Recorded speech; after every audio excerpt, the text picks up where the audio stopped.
Good afternoon, everyone. Thanks for joining us. There's still a couple more people coming into the room, but we can go ahead and kick it off and get started. And we'll let them join as they can. Thank you, everyone. I'm looking forward to today on the topic of integrating EVs into the grid. I'm going to be introducing our panel guests shortly, but just before I do that, I wanted to introduce the host of the event today, Women in Clean Tech and Sustainability. So who are we? I know a lot of you will already know the answer to this question. I see some familiar names and faces as attendees today. We are a network of women and allies, professionals. We are looking to basically further the roles of women in growing the green economy and making a positive impact on our environment. We host a number of different events, both monthly and annually. So we do have a number of monthly in-person events as well as virtual like today. We have an annual mentorship program. We do TED-style WCS talks annually, and we tend to attend most of the major conferences and large industry events, either speaking or as an affinity partner. We have four main objectives as a network. These are our pillars, really. The first being gender parity. So our goal is to achieve gender parity in leadership, entrepreneurship, and employment.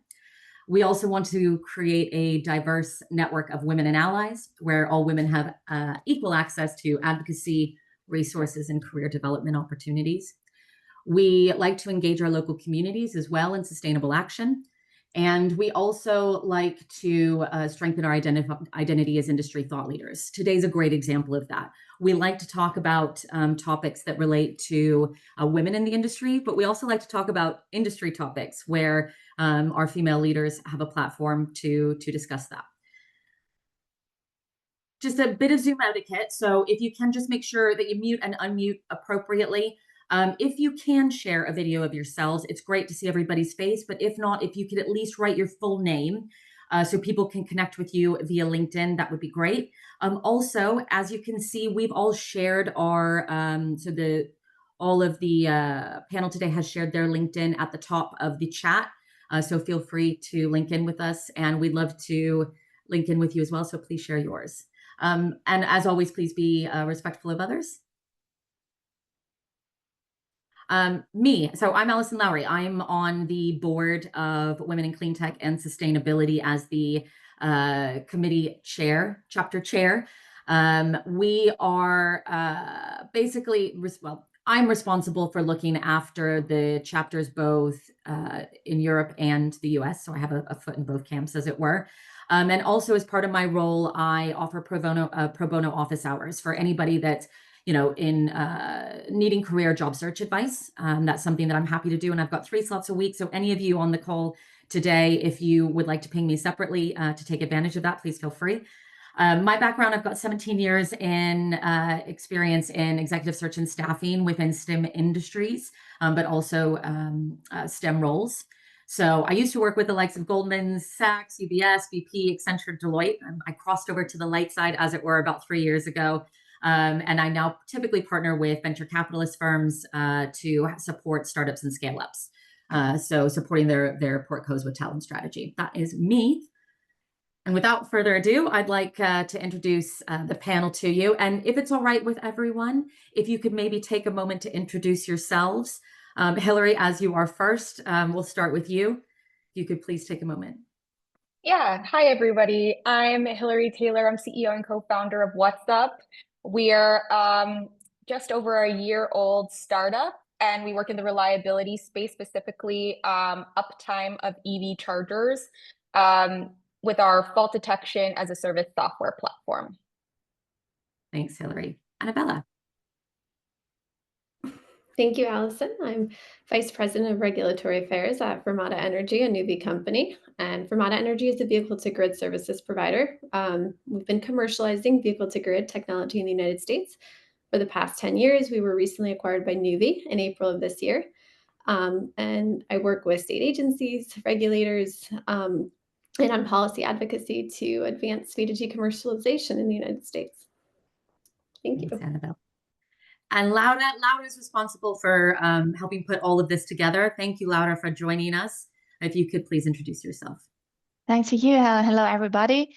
So I'm Italian. So I work for Hive Power. I'm R&D program manager in Hive Power. Hive Power is a scale up which commercializes software B2B software, which is specialized in flexibility optimization. So we enable businesses to unlock savings and new revenue streams by transforming electric vehicles, batteries, and distributed energy resources into grid responsive assets. Thanks for that, Laura. So just a brief overview of how we'll approach the topics today. We have a number of different subtopics that we're going to be asking questions to of the panel. This is meant to be interactive. So if you are interested in asking questions, we will pause briefly at the end of each topic for those to be answered. So go ahead and ping those into the chat as you see fit.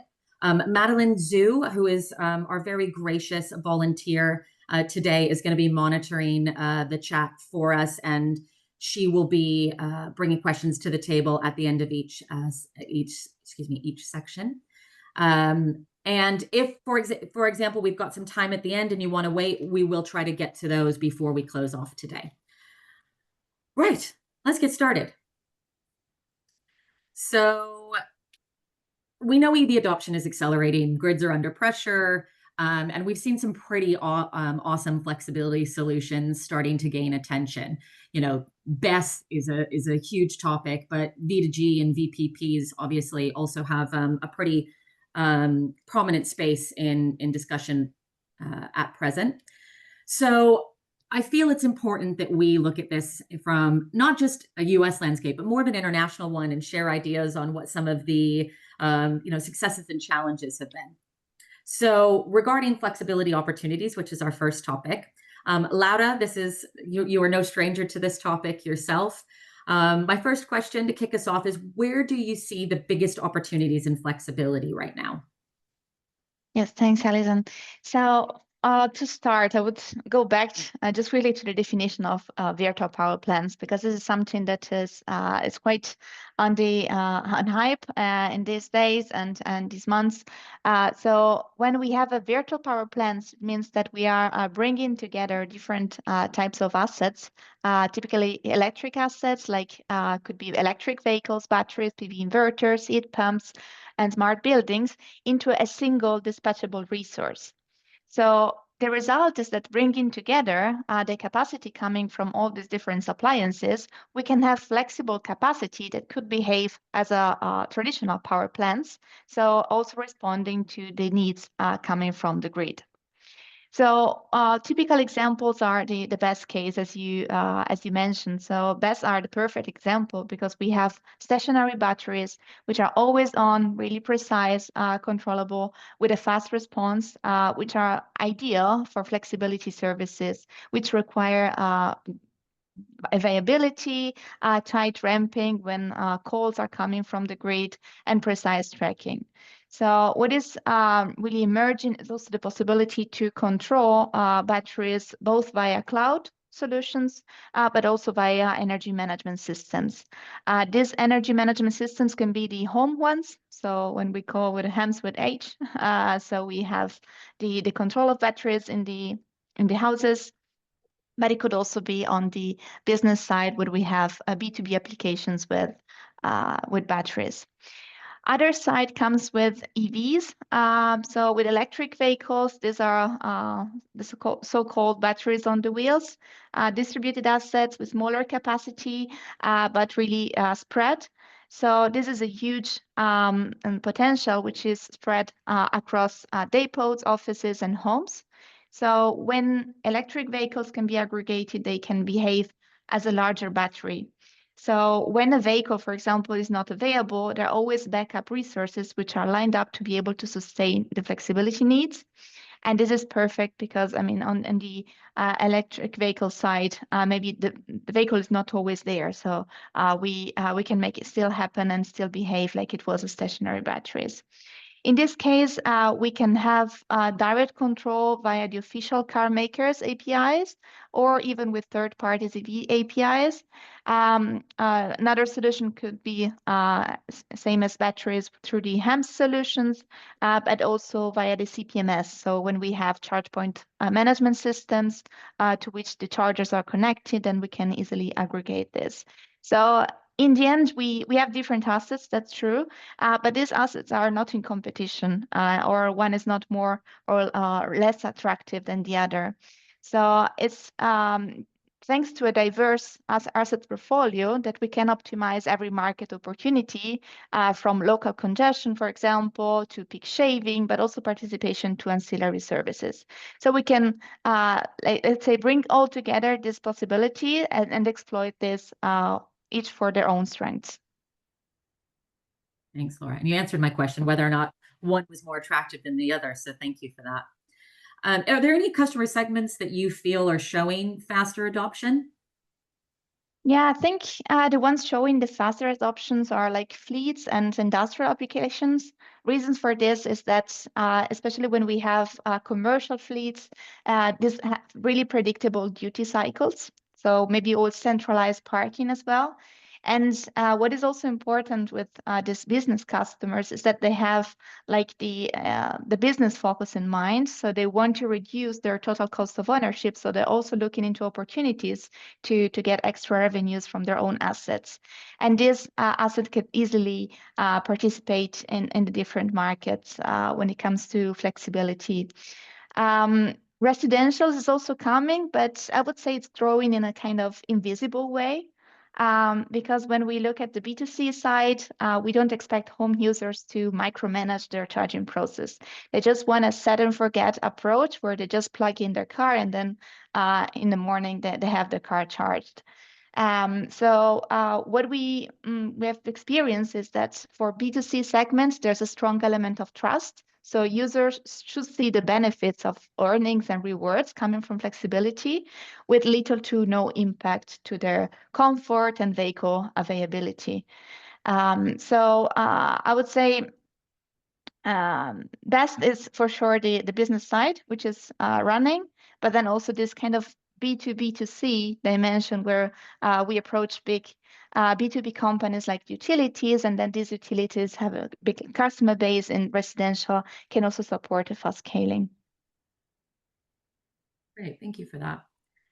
I mean, I know flexibility is quite a hot topic, but really, the regulatory side of things plays a pretty critical role in that. We'll move on to the next section. Serena, I did see your question there, and that, if I'm understanding correctly, that might be one that we can address either in Annabella's, after Annabella's had a chance, or towards the end. But please, Annabella, join us in talking about the regulatory landscape. So big starting question. So feel free to answer this in whatever way you like. But how do you see the regulatory environment evolving really across the US, the UK, the EU? Where are the most enabling frameworks today? I'll let you take that one however you want to start. Yeah, thank you, Alison. That's a big question. I think I only have 15 minutes, so I'm going to try to stick to the most important points. This is a big topic. And I do have some slides, if that's all right. I'll go ahead and share.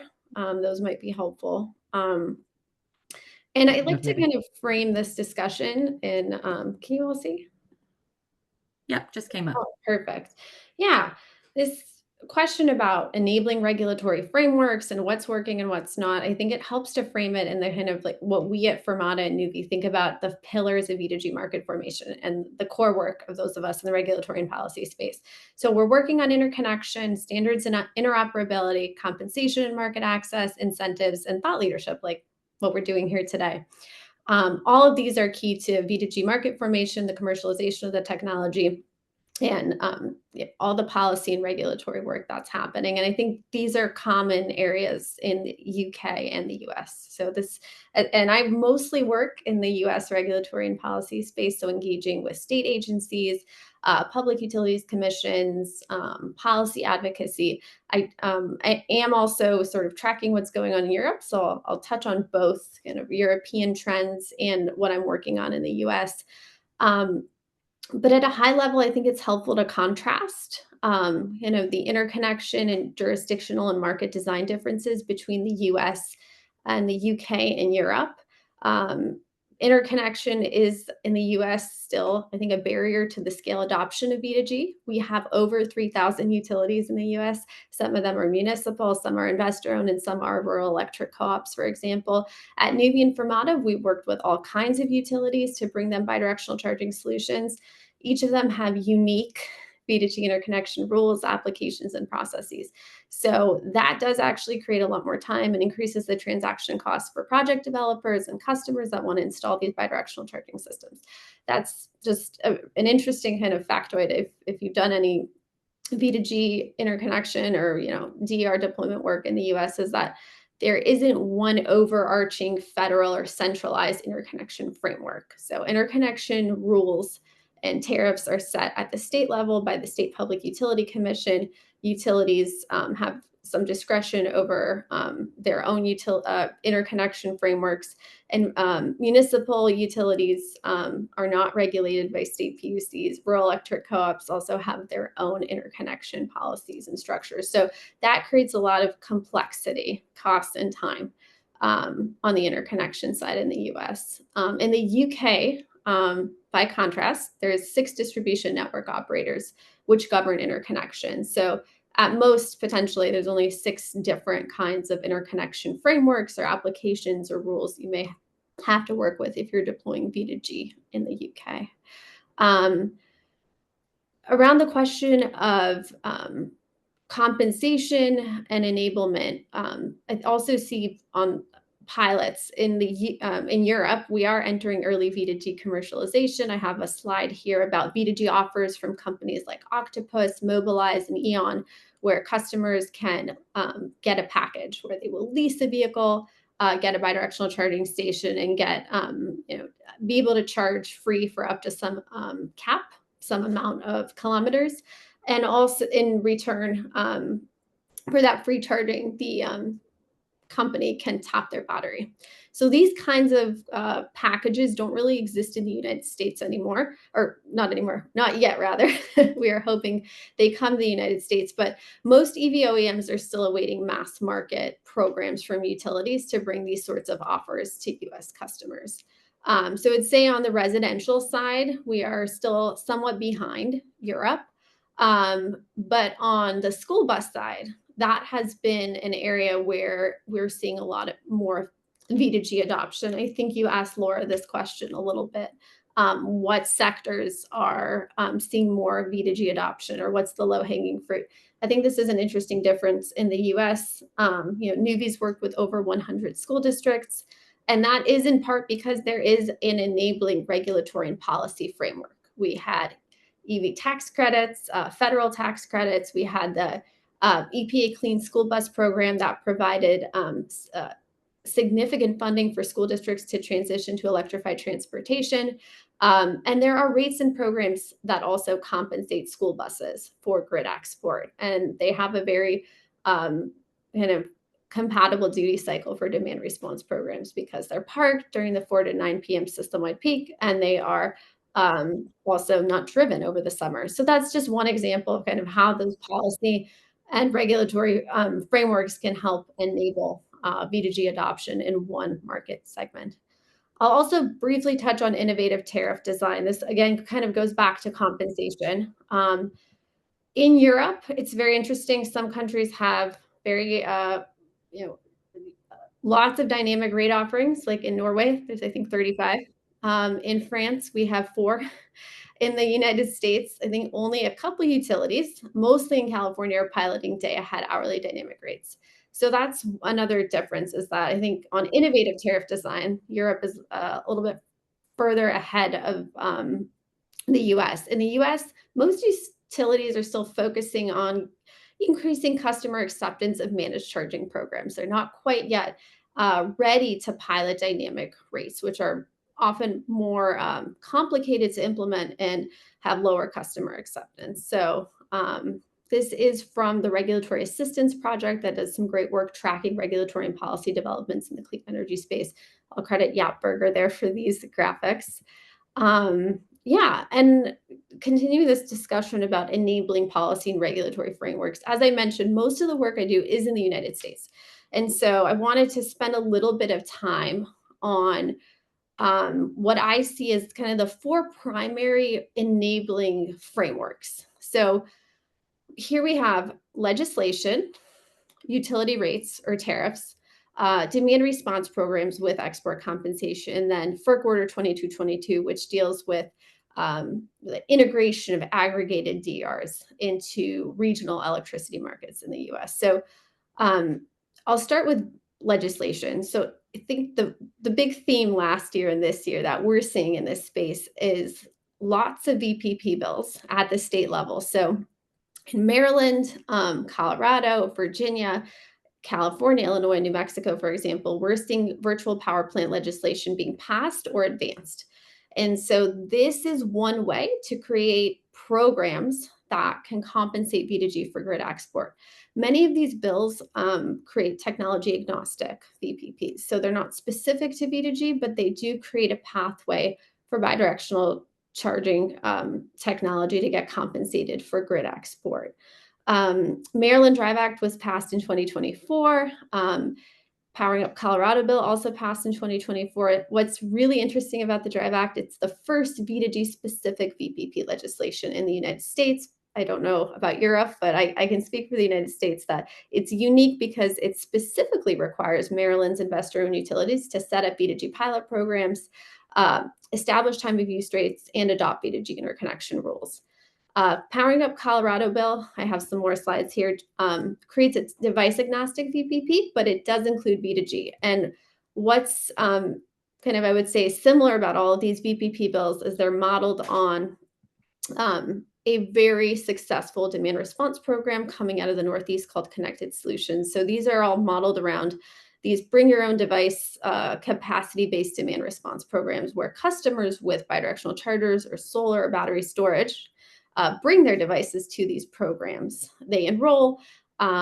There's ZERM's requirements. I think Laura spoke a little bit about that, distributed energy resource management systems. So the energy management systems that send the signal to the devices, they respond with grid export or load curtailment and get compensated for doing so. So virtual power plant legislation in the US is on the rise. We're seeing there were 3 bills in California that made it to the governor's desk. Unfortunately, they weren't signed. So I think folks are going to go back to the drawing board there. There's a bill in Illinois. Again, that would be creating a device agnostic VPP bill with export compensation, and a similar bill in New Mexico. So this is one of the most successful frameworks. And I think what makes it unique is that it kind of circumvents the regulatory process, which can take longer and can catalyze the V2G industry or an export compensation program for DRs where none existed before. So it really is a very interesting development we're tracking. In addition to legislation, rates, I think in the UK or EU may be called tariffs. So these are utility rates that provide export compensation. I spoke a little bit about dynamic export rates. Those are being piloted in California. And California is a leader on V2G rates, programs, and compensation. So a lot of the things that are happening there, other utilities look to and follow. Southern California Edison, my utility here in Los Angeles, they have a proposal to pilot a static export rate. So basically like a time of use rate, but V2G customers can enroll in this rate and they get compensated for their export during certain time of use periods. And as I mentioned, demand response programs with V2G export compensation are pretty successful. There aren't that many. There's Connected Solutions, which is available to customers in the Northeast, and the Demand Side Grid Support Program and the Emergency Load Reduction Program in California, which are essentially VPPs. They're not called that, but they are open to multiple device types. So V1G, V2G, batteries, solar, and similarly compensate customers for the capacity that they deliver during the summer season. And then lastly, I have a note here on FERC Order 2222, which dates back to 2020, actually. So I think it's been 5 years since the Federal Energy Regulatory Commission established this regulation. The goal is to facilitate DR participation in the United States regional electricity markets. So we have several ISO and RTOs here in California. It's the CAISO in New York, for example. It's the New York ISO. But because there are many ISOs and RTOs, and it depends on their pace of implementation and compliance with this order, I would say that implementation has not been consistent across regions. So this is still an area that we really do have more work to do.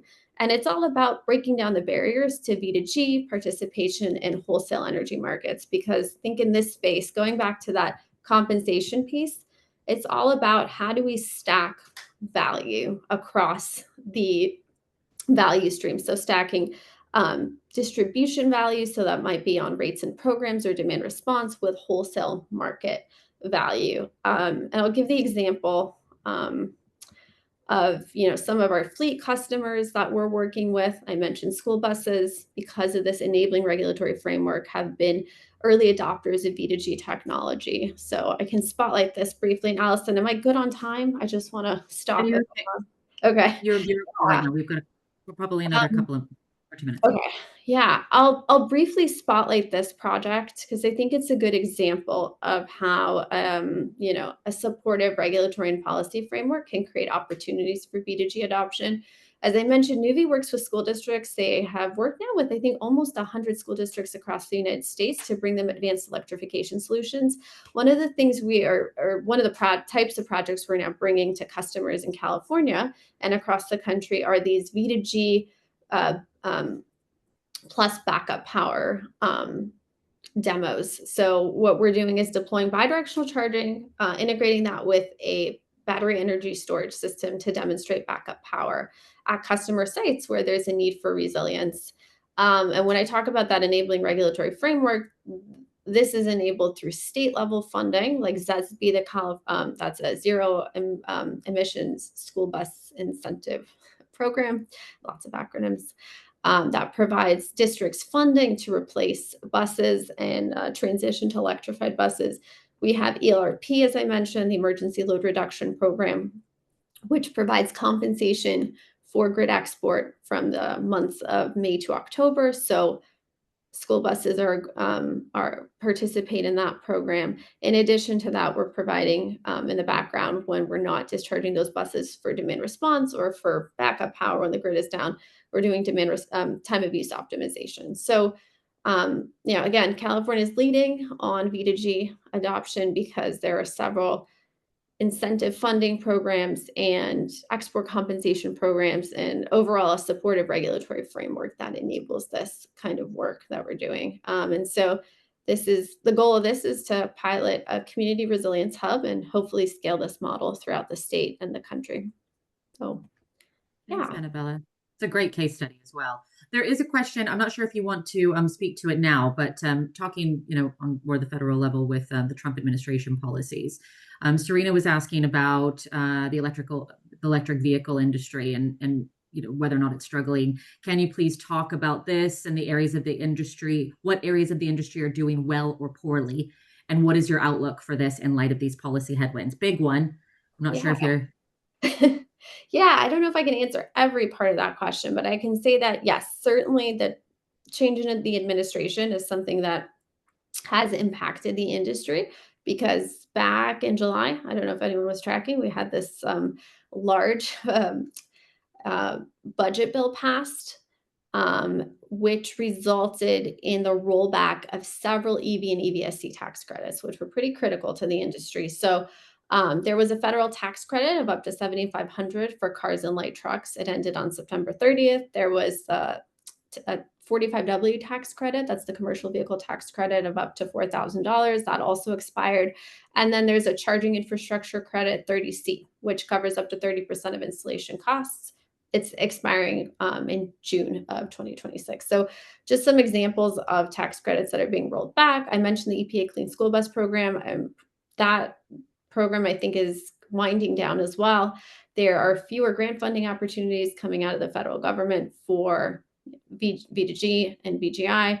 implementation works. So in general, I think the way we're thinking about this is that we have to kind of reorient and focus on state level opportunities. Because I mentioned many states are leading the way on VPP legislation. States like Colorado and California are trying to fill the gap on some of these incentive programs that are going away or tax credits. And so I think that is one of the opportunities. It definitely creates challenges because projects don't pencil sometimes without these tax credits, and the industry has relied on these tax credits for years, so them going away does create challenges. So we're focusing on opportunities at the state level, and I think leaders across states like California, Maryland, Massachusetts, Connecticut, New York, Colorado, Florida, where we see high rates of EV adoption, even Texas, are thinking about how to fill that gap. And VPP legislation, rates, programs, and incentives are one way they're doing that. So I hope that sort of answered the question. It is a big topic, but I can kind of speak to it from the way it's impacting companies like us. Do you find that the industry is still somewhat optimistic, or are you seeing more concern from the discussions you've had and just the general overview? I still see optimism. Yeah, I think there, in our space, and very similar to what Laura described, it's very much an ecosystem. So we're not alone in this. We are tracking what our EV OEM partners are doing, what the EVSC manufacturers are doing. And I think every day we're seeing announcements about more V2G trials in Europe and the US. We're seeing more and more automakers saying we're going to make our vehicles bidirectional, or we're going to work with industry on pilots. We're seeing more and more VPP bills being introduced or passed. So I think that the industry is still bringing these innovative products and pilots to consumers. So we're still encouraged. It's just a matter of being more creative about how we make some of these projects pencil. And I think we're kind of, it's forcing us to bring more, I think, innovative, interesting offerings to customers. Like I mentioned, these V2G school bus microgrid projects are, we're going beyond traditional demand response, which is what a lot of V2G school bus projects in the United States focus on. We're trying to bring backup power benefits to customers as well. I think, it goes back to just working with our partners in this industry to understand how we can create value for the end user. Sometimes it's utilities, sometimes it's residential customers, sometimes it's school districts. So we're still hopeful and we're here. So yeah. Thank you for that. Appreciate it. I really appreciate that deep dive as well. Let's move back to the topic of VPPs and V2G. Laura, back to you. What are the biggest challenges that you see, as well as opportunities with creating VPPs? And then also, how can V2G boost their potential? Yes, thanks. I think there are a lot of insights and good news also coming from your words, Annabella. So I think there's a lot of positive move into the industry, because when we are speaking around about VPP, actually some years ago it used to be just on the EV side, but now we see also a lot of the best word coming together. So it's one word supporting the other. So this ecosystem activity is getting stronger and stronger. So what is the biggest challenge? So basically it's to build virtual power plants, not relying on just single resources, but to build virtual power plants as portfolio businesses in order to be able also to trade into multiple trading pools. So this is viable through the aggregation of diverse asset portfolio to monetize the different flexibility opportunities. So we mentioned that there could be heterogeneous assets, so coming from chargers, the best case PV, but also from the heating perspective, there are some good opportunities. And all these devices all speak different languages, different protocols. So what is the important topic here is to be kind of agnostic into the creation of virtual power plants, to be able to bring together these different assets and having a kind of normalization also when it comes to the control and to create the forecasting on the flexibility curve, which is not dependent on a single asset, but is like the unique value that technical aggregator can expose to the markets.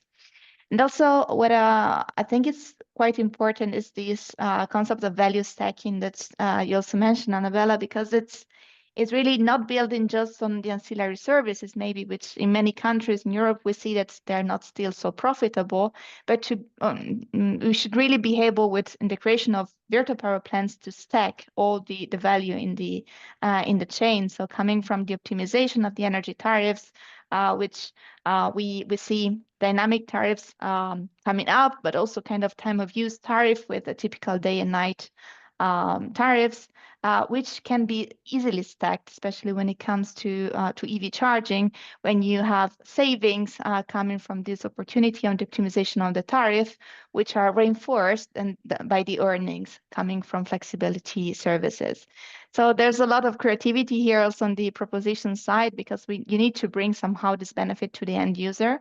So once the value is extracted from the VPP, and the trading logic, this value needs to go back to the user, and they should see the benefits. So this could be a monetary advantage, which is brought back to the customer. It could be like in the form of flat rewards or even additional services that the different providers can add on top in their value propositions.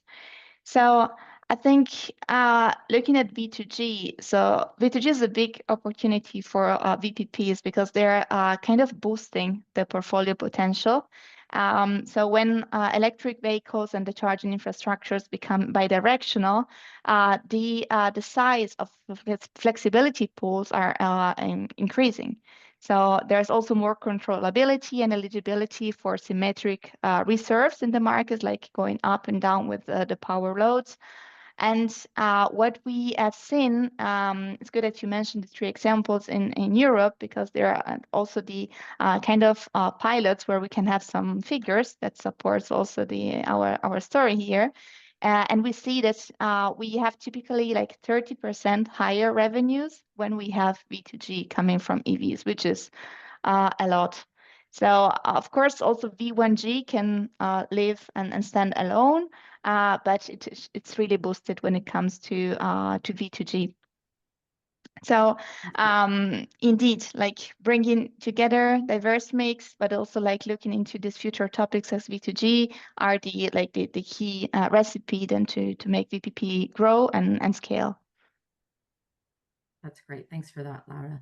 I'm conscious of time, and we've got about 20 minutes left, and Hilary's going to be covering a number of topics. Just before we do that, Madeline, is there any questions related to VPPs, V2G, that we can address before we move on?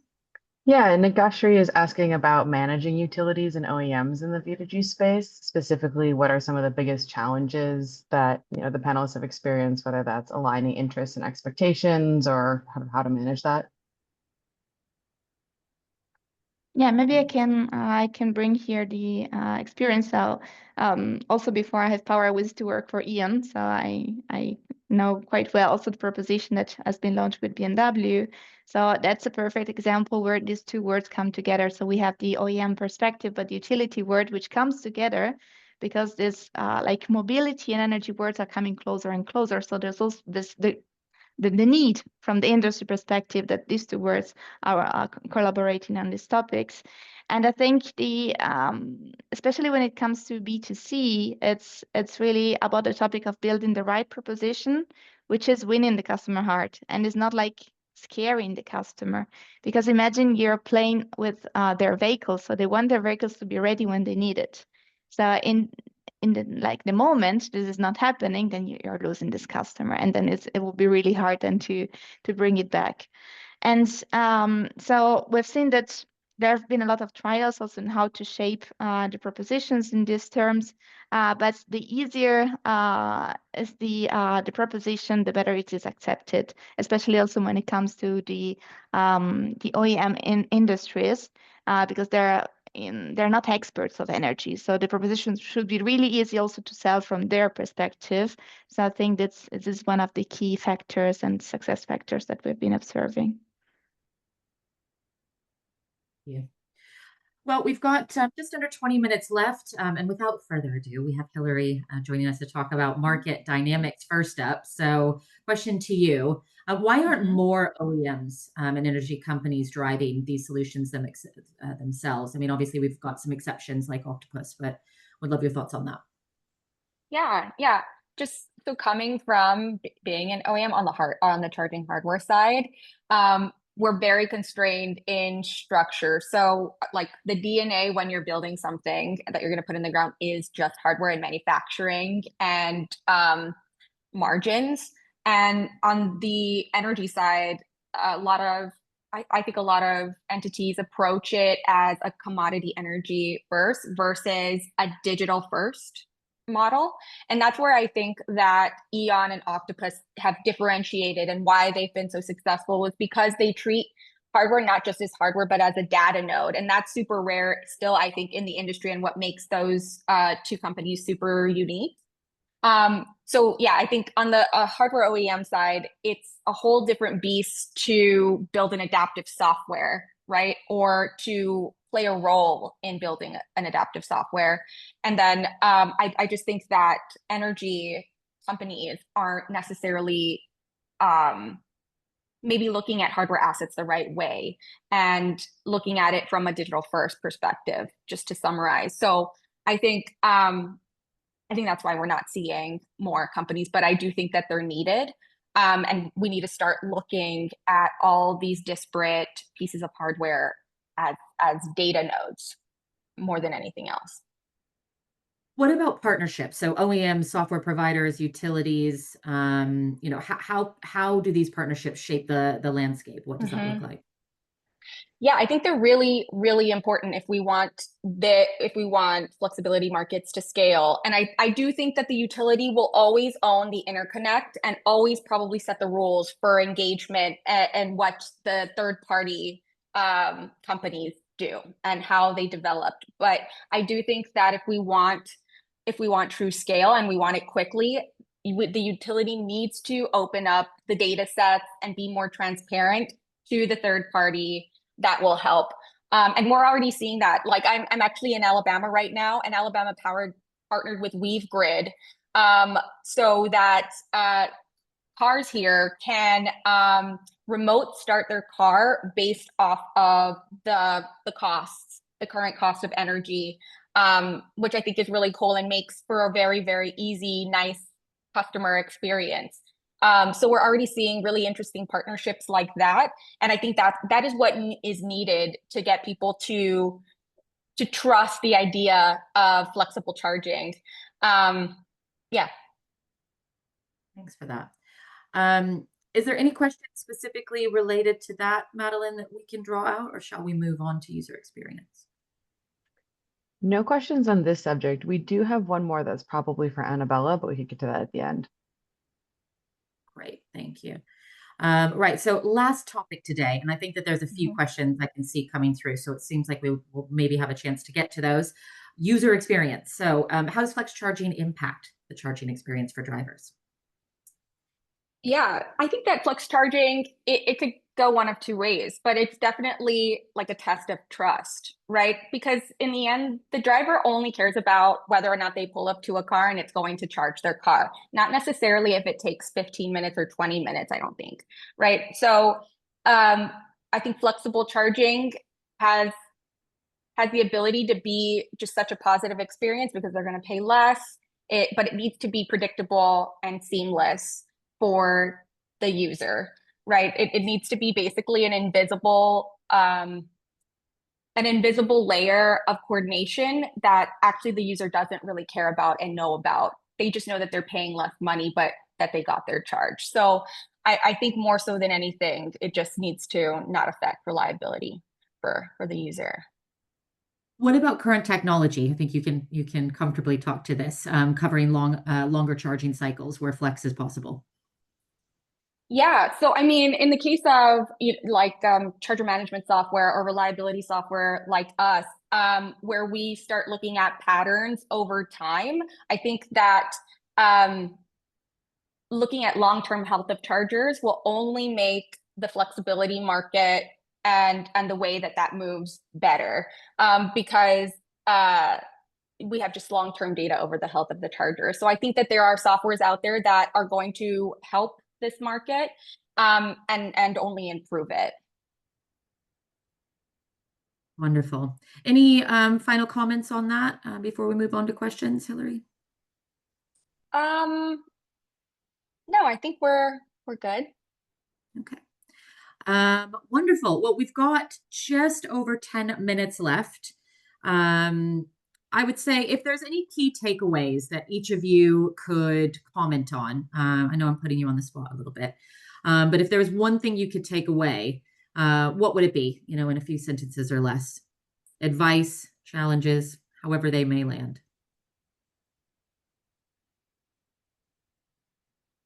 I don't want to put any of you on the spot. I Laura. can go first. So I think what I really like is to see this different perspective from the US experience and the European experience, which I thought they could be a little bit more different from each other, but surprisingly, they're really similar. So I think there's a lot to learn also at a global level when it comes to the development of these edge products and edge technologies, because it seems that we, in a way or the other, we're all facing the same challenges, and the creativity also in solutions it's really nice to observe. So I think this word where we're working on flexibility and energy words, it's still really exciting to be in. So I'm always really grateful to be in the sector, and it's I think it will even grow further in the next years, because it will be always much more to integrate, also to ensure interoperability and so on. So there's a lot to do, so I think we have enough until we retire, and we will still be on the same topics for a while. That's great. Thanks, Laura. Hilary, any comments from you? Yeah, I just want to hone in on the partnership aspect of all of this. Not just for flexibility markets, but for the broader ecosystem. I think that we're at a place right now where actually the best technology might not win. It is how strong your partnerships are that ensure that you are providing as much value add as possible. So I just want to emphasize the key to scale and the key to just electrification as a whole is, I think, going to be extremely strong partnerships where we recognize what our lane is, and we perfect that lane, and then we integrate others who have perfected their lanes. So that's I think a last note from me. Well said. Thanks, Hilary. Annabella? Yeah, thank you. Yeah, for my takeaway, I think it would be similar to Hilary's. It's just collaboration is so critical to this industry. It's venues like this where we're coming together to share perspectives and best practices in the US versus the EU.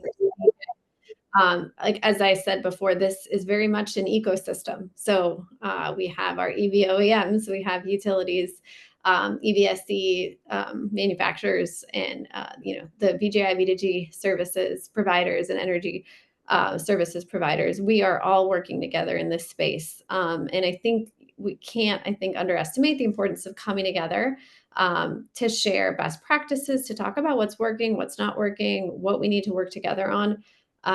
So I can't overstate the importance of collaboration. We have the V2G forum in the US twice a year. I know there's one in Europe as well that my colleagues will be at.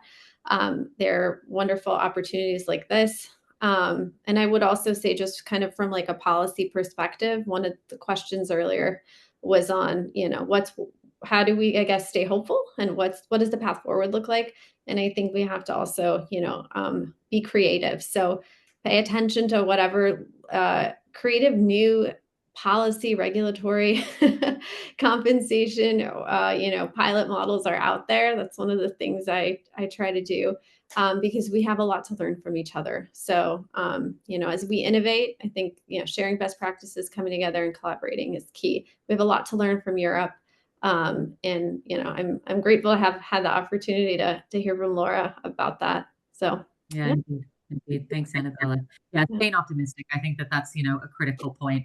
We're a scrappy industry. I hear it all the time. I think it keeps getting repeated at all the different events, when we're innovative naturally as an industry, and you can see that coming through in a lot of different ways. So thank you all for your time today. Let's open it up to some questions. We've got 8 minutes left. So where shall we start? Madeline, is there anything you want to pull out for us to get us going? Yeah, I think we can combine two different questions that are on the same theme and really dovetail with what Annabella was just sharing. So questions about both the key factors that will enable large-scale DER adoption in the US and how long folks think it will take the US to catch up to Europe. Yeah, it's a big question. I don't know if the question was specific about like DER adoption. One is about DER adoption and one is just like in general around Yeah. kind of integrations. Yeah. Well, I think compensation, I talked a lot about that today. In the United States, a lot of this is happening on a state by state level, right? So, that's one of the things I think that's so interesting about the V2G industry is that value is really localized. So there's high value markets and there's lower value markets, and it's a matter of figuring out where that value is, how to obviously advocate for greater value where there is no value, and how to value stack across, like the local distribution value, system-wide value, and then ancillary services, wholesale market value. So I think DER adoption in the US varies by state and, depending on where DERs have access to compensation and incentives. That's, I think, maybe one barrier is that it's just so varied regionally across the United States. I mentioned FERC Order 2222. That adoption of that, I think, has not gone as smoothly as we had hoped. So I think that's another thing to look at is how are we going to break down barriers to the aggregation of DRs and their participation in wholesale markets, because there still are barriers. And again, it varies by region of the country where you are in. And so I've mentioned California, New York, Massachusetts, Colorado, Maryland. Those are emerging or have been high value markets for V2G and other DRs. So yeah, progress on compensation, interconnection, and incentives are, I think, going to be the three big drivers to large-scale adoption in the US. I think there was a second part to the question as well. I think you got it, though. Okay. Yeah. There's one more question that I think would be great for us to cover as kind of a closing, which is from RD. Where do you see the greatest opportunity to get involved for folks outside of the energy sector who are interested in transitioning in over the coming years? What role areas do you see expanding and what skills are needed? And RD is coming from the perspective of being a SaaS tech product background.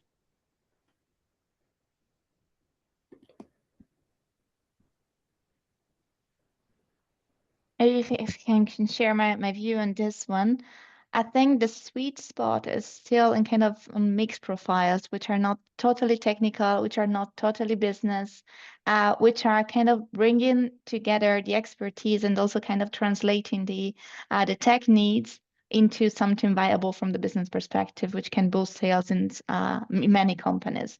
So I think these roles are typically like in product development, but also strategy teams, customer success. So I think that these roles will be needed more and more in the upcoming years. Thank you. Any final comments on that? And to the person that is it RD that asked that question, feel free to link in with me and you and I can cover that topic from a slightly different perspective on how to position yourself if you're interested in getting into that marketplace. That's something that I offer pro bono hours on. Wonderful. Well, I think that pretty much wraps it up. pretty much right on time as well. For those of you who are not members, I've stuck up the QR code in case you would like to find out more about joining us and everything that comes with that. And I just want to thank our panel guests today for your very insightful discussion, and the topics that you've covered was it was just great to learn so much more about this space and what to look forward to. So appreciate your time today. Thank you to all of our attendees for joining us, and we'll see you all soon.